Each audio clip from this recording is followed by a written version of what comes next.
CN digital আপনাদের স্বাগত। নমস্কার, আমি মণি ভট্টাচার্য।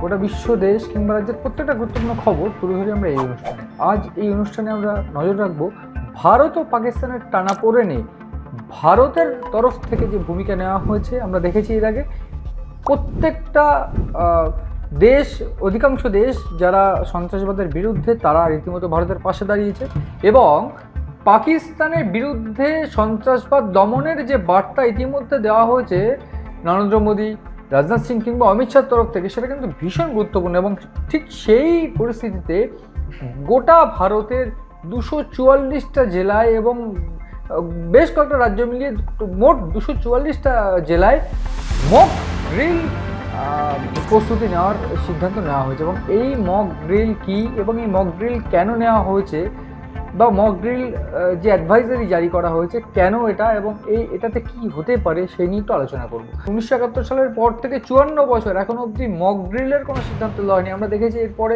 1971-এর পরেও 1999 সাল বা বিভিন্ন ক্ষেত্রে কিন্তু বহু যুদ্ধের পরিস্থিতি দাঁড়িয়েছিল গোটা ভারতবর্ষ, এবং সেই জায়গায় দাঁড়িয়েও কিন্তু কোনোভাবে কাশ্মীরের বিতর্ক বাড়লেও কাশ্মীরে সেনা বেড়েছে, রাজৌরি, পুঞ্চ সেক্টরগুলিতে সেনা বাড়ানো হয়েছে, পাক অধিকৃত কাশ্মীরের যে এলওসি, সেই এলওসিতে সেনা বাড়ানো হয়েছে, কিন্তু কখনো মক ড্রিলের সিদ্ধান্ত দেওয়া হয়নি বা মক ড্রিলের যে অ্যাডভাইজারি দেওয়া হয়নি। কিন্তু এক্ষেত্রে আমরা দেখেছি সোমবার বিদেশ সচিব এবং প্রধানমন্ত্রীর সঙ্গে বৈঠক হয় এবং স্বরাষ্ট্র সচিব সেই বৈঠকে ছিল, এছাড়া নিরাপত্তা উপদেষ্টা অজিত দোভালও ছিল। এবং সেই বৈঠকে সিদ্ধান্ত হয় যে এই গোটা দেশে 244টা জেলা এবং বেশ কয়েকটি রাজ্যে মোট 244টা জেলায় মক ড্রিল এবং এয়ার সাইরেন বাজানো হবে। এবং এয়ার সাইরেনের পাশাপাশি এয়ার স্ট্রাইক হলে কি হতে পারে এবং এয়ার স্ট্রাইক হলে কিভাবে নিরাপত্তা বজায় রাখতে হবে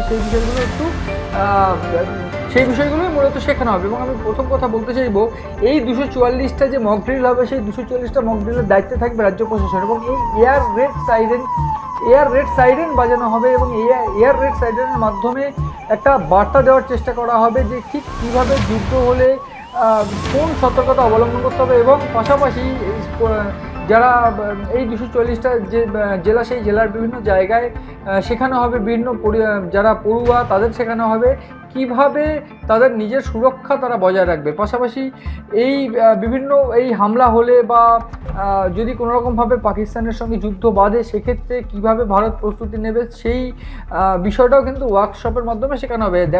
পাশাপাশি যে বিষয়টা আমি বলে রাখার চেষ্টা করবো যে প্রাথমিক চিকিৎসা বা হঠাৎ যদি ব্ল্যাক আউট হয়ে যায়, সেক্ষেত্রে কীভাবে গোটা পরিস্থিতিতে সুরক্ষিত থাকবে সাধারণ মানুষ, সেই বিষয়টাও কিন্তু শেখানো হবে। আমি প্রথমে আসবো মক ড্রিল। এই মক ড্রিলটা কি? মক ড্রিল হচ্ছে এমন এক প্রস্তুতি যেটা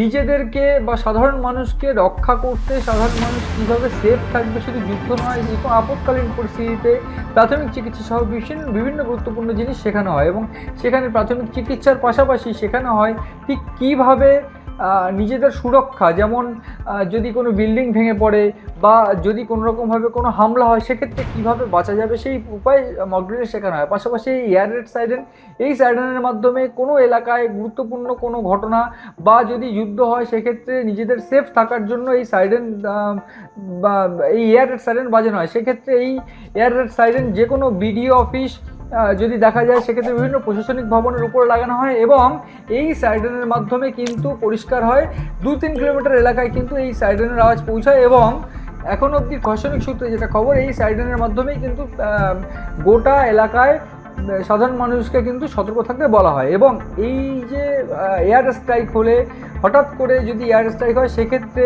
রাতের অন্ধকারে ব্ল্যাক আউট হয়ে যাওয়া, হঠাৎ কোনো যদি এয়ার স্ট্রাইক হয়, সেক্ষেত্রে ব্ল্যাক আউট হয়ে গেলে কীভাবে সাধারণ মানুষ নিরাপত্তা বজায় রাখবে এবং কীভাবে লঞ্চ প্যাড বা এয়ার বেস বা সেনাদের বেস রক্ষা করা হয় বা বিভিন্ন বড় বড় বিল্ডিং রক্ষা করা হয়, সেই প্রসেসগুলো শেখানো হবে। আমরা দেখেছি এর আগে 1971-এর পর, এর আগে কখনো 1971-এর পর কখনো লাস্ট 54 বছরে কিন্তু এইরকম কোনো নির্দেশিকা বা এইরকম কোনো মক ড্রিলের সিদ্ধান্ত গোটা দেশের তরফ থেকে দেওয়া হয়নি। কিন্তু এবার এই যে মক ড্রিলের সিদ্ধান্ত, সেটা কিন্তু যথেষ্ট উদ্বেগের। কারণ আমরা দেখেছি এই পাকিস্তানের বৈষম্য ঘটনায় পাকিস্তানের এই যোগ যত বেড়েছে কাশ্মীরের বৈষম্যভিত্তিক ঘটনা, ঠিক তত কিন্তু পাকিস্তানের উপর প্রত্যাঘাতের চাপ বাড়িয়েছে। এবং আমরা দেখেছি ভারত কিন্তু রণনীতি সাজিয়ে এক প্রকার অর্থনীতি ভেঙে দেওয়া, অর্থনীতি ভেঙে আস্তে আস্তে তাদের নিজেদের দেশে গৃহযুদ্ধ বাজিয়ে দেওয়া এবং এরপর এই যে যুদ্ধের প্রস্তুতি, সেটা কিন্তু যথেষ্ট উদ্বেগের।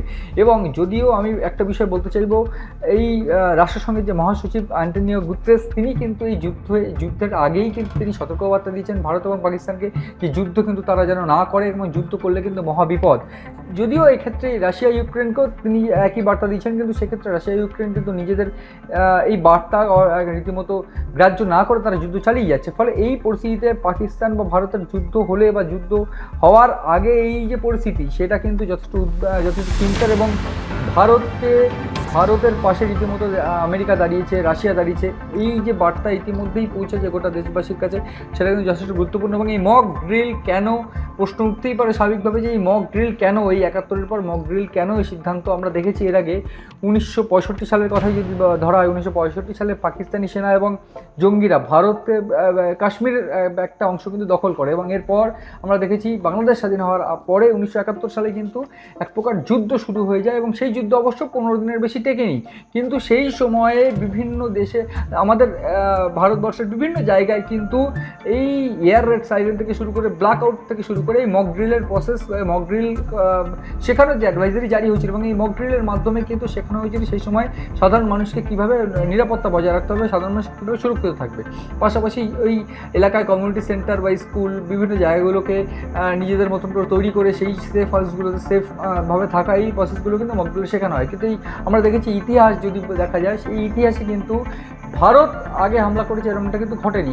1971 সালের যদি ঘটনা দেখা যায় যে পাকিস্তান কিন্তু প্রথমে বিমান হামলা করে এবং তারপর কিন্তু ভারত যুদ্ধে জড়িয়ে পড়ে, এবং সেই 15 দিনের যুদ্ধে কিন্তু পাকিস্তানের পরাজয় হয়, এবং সেই যুদ্ধেই কিন্তু 90,000 সেনা রীতিমতো নতজানু হয় ভারতের সেনার কাছে, এবং সেটা কিন্তু বিশ্বের রেকর্ড।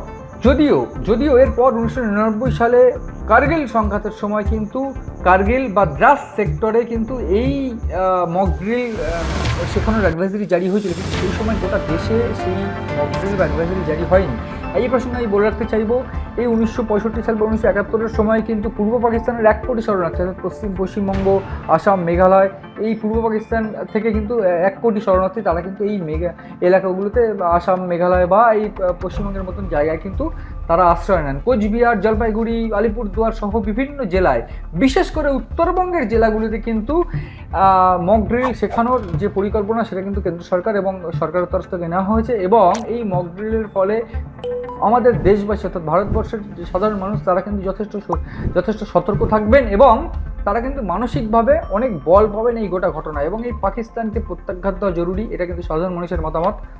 গোটা দেশ জুড়ে 7 তারিখে অর্থাৎ আগামী বুধবার কিন্তু এই মক ড্রিল করার সিদ্ধান্ত নিয়েছে কেন্দ্র সরকার, এবং সেই হিসেবেই কিন্তু অ্যাডভাইজারি জারি করেছে গোটা দেশ জুড়ে।